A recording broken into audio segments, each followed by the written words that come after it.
Escuchas Entrevista Sonar, el rock y sus protagonistas, con Francisco Reinoso. Esta semana en Entrevista Sonar conversamos con Kevin Martin a propósito de la inédita saga de 4 conciertos que la banda de Seattle va a dar en Chile en el marco del Festival Milenia y por supuesto a nivel global la despedida que el grupo ha promocionado desde principios de este 2023 y que los tendrá ocupados hasta el 2024.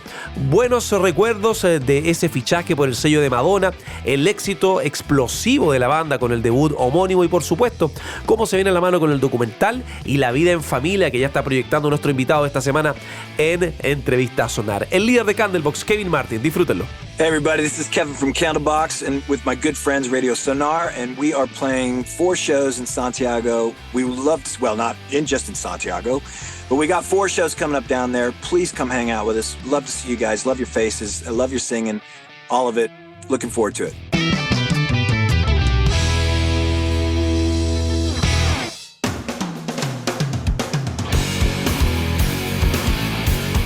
Firstly, let me recognize you that obviously this announcement took us by surprise. So what drives you? What led you to take this, I think, very, very difficult decision? Well, you know, being home during COVID with my wife and my son, it just changed everything for me. It really made me realize how much of my life I had actually been missing, and the things that I had experienced from I guess it was probably because it was such a formative time for my son. You know, he was 11, and there were so many things that were going on with him and changes, and for me to actually be there for that, it just really felt right, and I realized that music wasn't my first love anymore, and it wasn't even a mistress to me, which is, you know, I think that's the biggest thing is for a lot of musicians, you know, it can still be a mistress. It's not the first love, but it can still be a mistress, and it's not even a mistress for me anymore. And I think that was the realization when I sat down with Natalie, my wife, and I said, you know, I think I'm nearing the end of what this career has been for me. And she's like, what do you mean? I said, I think I want to retire from it. And she was just like, okay, well, what would be the game plan? I said, we'll figure that out. But I said, are you okay with me putting this away and she's like, absolutely. I mean, I'd love to have you home 24/7. But, you know, so that was really it. And we went out on the tour in 21 and 22. We released Wolves and the tour went great and we had fun, but I still was feeling that kind of urge to be home. And so I just said to the guys midway through the 2022 season, I want to make one more record with the 4 of you. I want to call it The Long Goodbye, and I want it to be whatever record we want it to be. And I don't want to question where we're going. I want it to be the music that we love. And they were all right on board with me. So I've got the greatest band in the world because they allowed me to basically take their job away from them, which I'm grateful for them doing. And I'm going to miss them, and I'm going to miss touring. I'm going to miss the fans. But really, it just was about being home, you know, and falling in love with my wife and my son again. You know, those things that you kind of forget about when you're out on the road. Kevin, this is a very strong, obviously, strong reflection. Do you remember the exactly moment that you made this decision, or that you noticed this decision to your bandmates? Yeah, I was. We were in Pennsylvania playing a small venue called the Roxy Inn Theater. It's a really, really, really cool little room, and we were out on tour with this group of girls called the Dead, and I had been talking with Tish, the singer, about kind of where my head was at, and then Matt Pinfield walked in. Of course, you guys know who Matt Pinfield is from 120 Minutes and stuff. He's a good friend, and he happened to be in town, and he wanted to come see the show.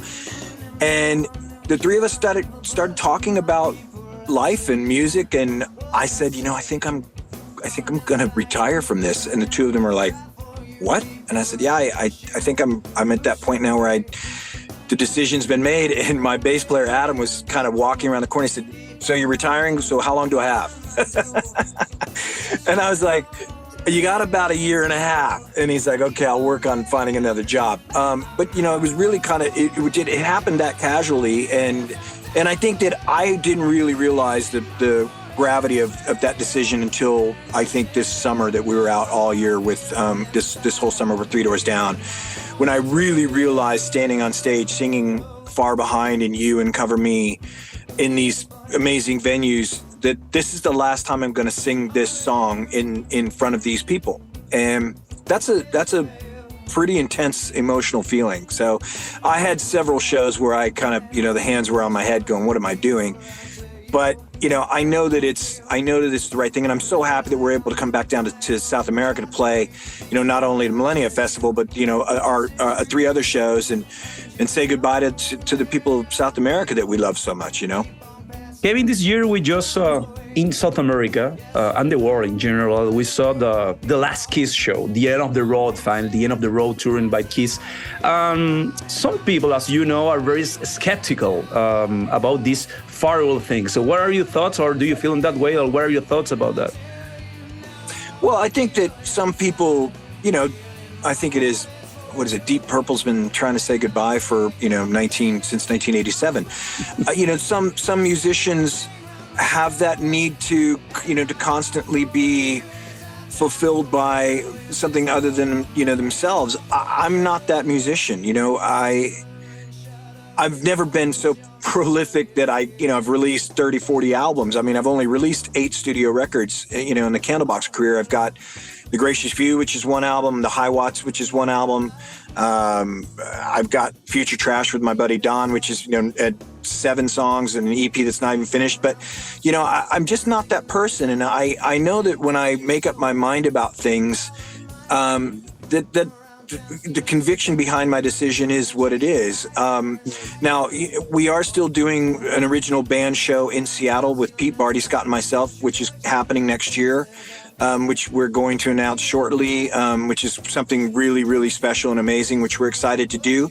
But other than that, I mean, my commitment to being done with this is I'm 100% committed to it. So, listen, if I were Kiss and I could continue to make $1 million a night with, merchandise and everything, I would probably never say goodbye. But I'm not. Candlebox is a band that, we've sold 7 million records worldwide, but we've had a career for 30 years, and that career is sustains us to a level which, is okay. And it's playing in front of 1,500 people, 900 people, 5,000 people, whatever.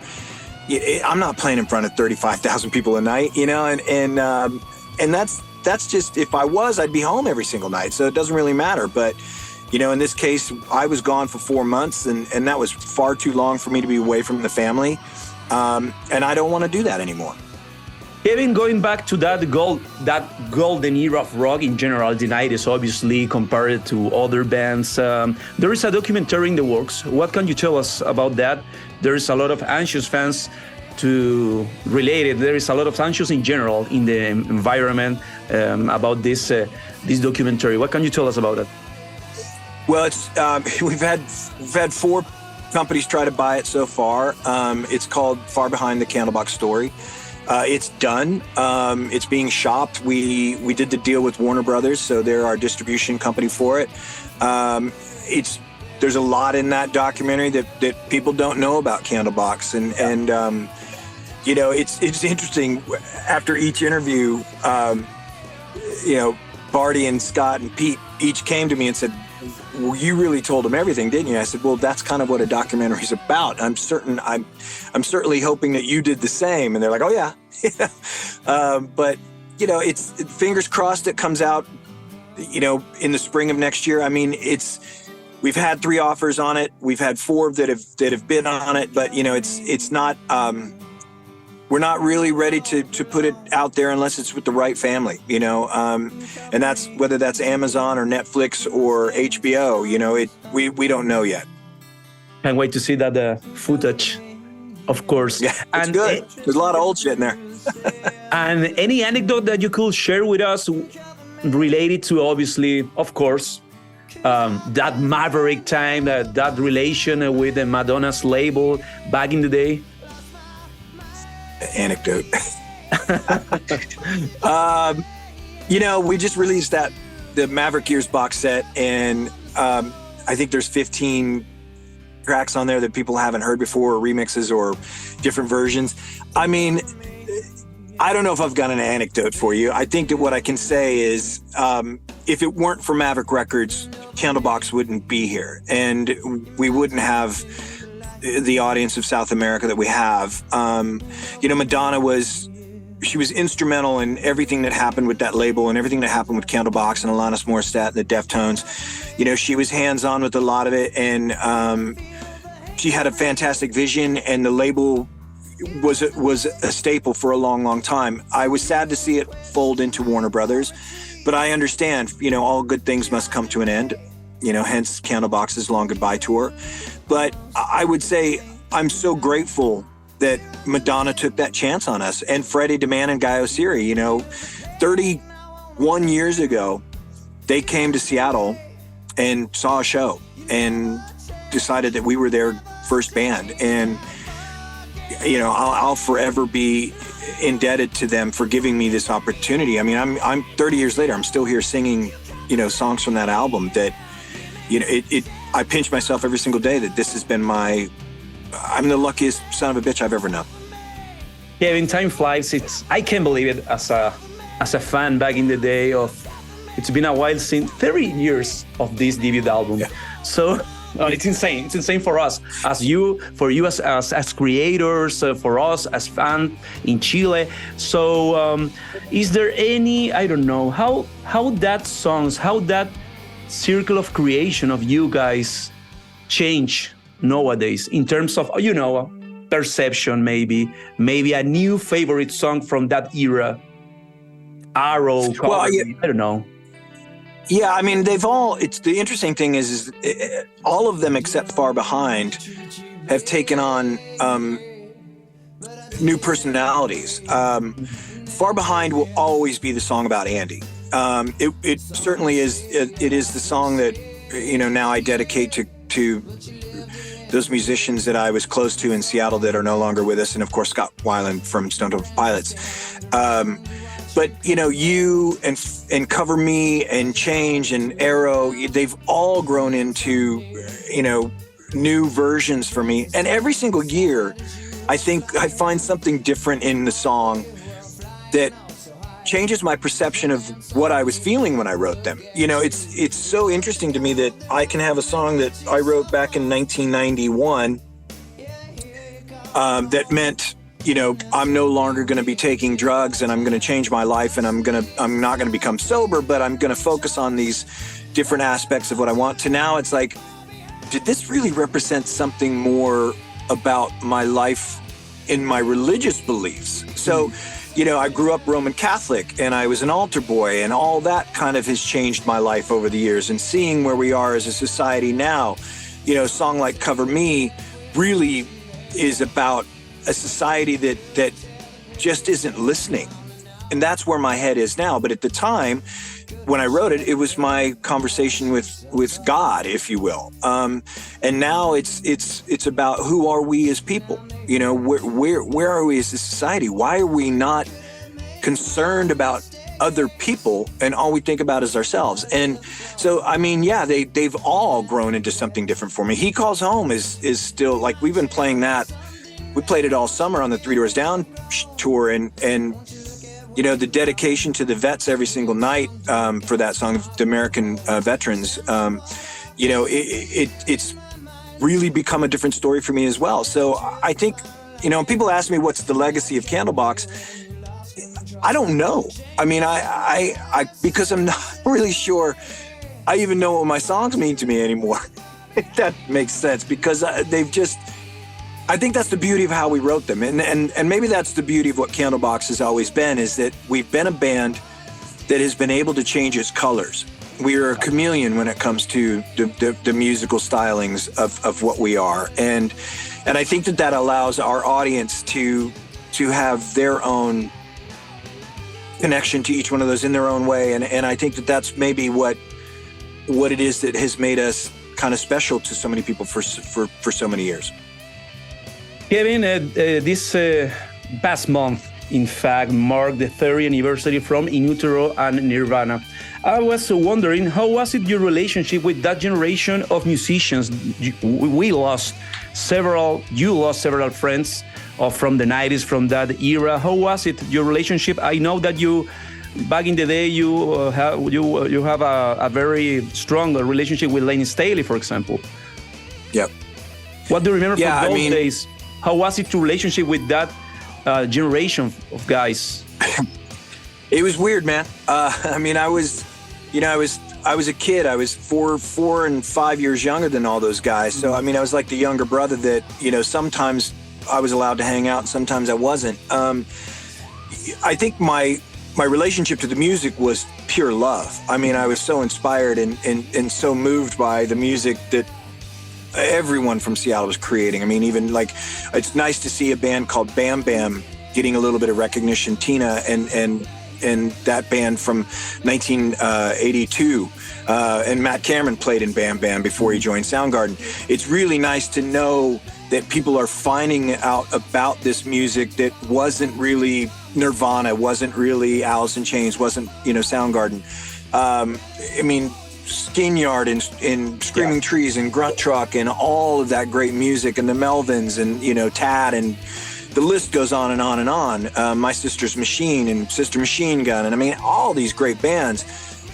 My relationship to it was just pure love. I mean, it was something that I mean, every weekend was a different show and an opportunity to see a new band, and all of them were gracious performers. Lane just happened to be, spectacular when he walked into a room. He didn't even have to step on stage. He was that fucking cool. Pardon my French. But, getting to know them and becoming friends with them was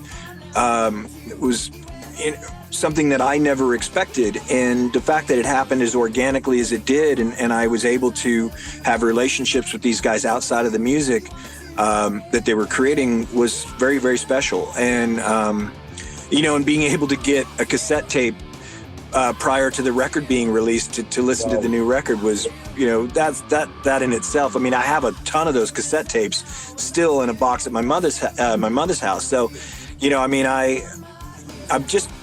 I was very, like I said earlier, I'm the luckiest son of a bitch I've ever known, man. I mean, I just kind of moved there from Texas at the age of 14, and by the time I was 16, I was running around with, the superstars of Seattle. So I don't know what I did right to be able to be there, but, the fact that I was is something very special. And, I only met Kurt once. I didn't get to know him, but when I did meet him, he was so cool and so genuine. And I mean, you could tell that guy did not want to be successful. Yeah. And I met him, right after Bleach. So, that's like, he just wanted to make music. He never wanted to be a rock star. And the fact that he was is, led to his death, sadly. But I mean, most musicians in Seattle were that way. I mean, it was kind of the anti-rock star city. Even though they knew that something was happening and the music was going to reach an audience, they never went out to become, I don't know, maybe like Michael Jackson or something like that.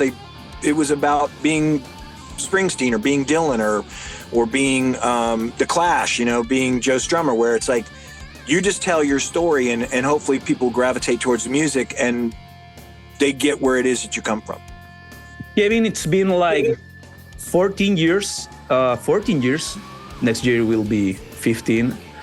From this unique, very emotional, very intense debut in Chile. For me, it was a break point between you guys and South America. This very, very first show from Candlebox in Santiago. So I was wondering, obviously, you play several times here. I remember, for example, the night when Scott Weiland passed away, and you play a very, very, very cool rendition from Creep, if my memory doesn't fail, and a very packed theater. So any fun memory, any highlight that you could choose to define this strong relationship between Candlebox and the crowd in Santiago, the fan base, the loyal fan base?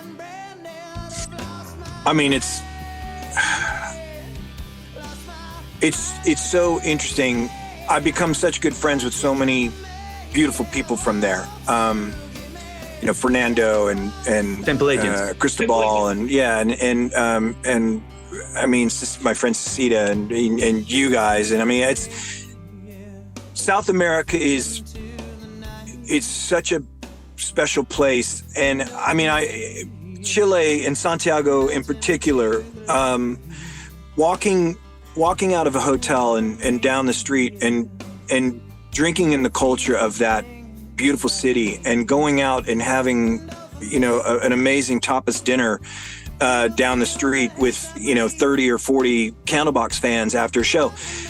I would never do that in the States, and the reason I feel comfortable doing it there is because my connection with the Chilean people is something that I haven't experienced here in the States. I don't even have that experience when we go to Europe. It's almost like a long lost friend from high school that moved into an entirely different country and learned to speak a different language, but our connection never changed. And I love that about when I come there. It's just a really, really special place. And I mean, playing Lollapalooza, Chile was like a dream come true for me. And sadly we've been trying to get over to Buenos Aires and Sao Paulo and stuff like that. We just can't seem to make that happen, but we've just booked 4 dates in Australia. So, I mean, I'm going to play in Australia in January, which I'm stoked about. So maybe it's not such a short goodbye. Maybe it's a little bit longer. Hopefully I can come back and play some more next year. I don't know, man. I'm kind of torn.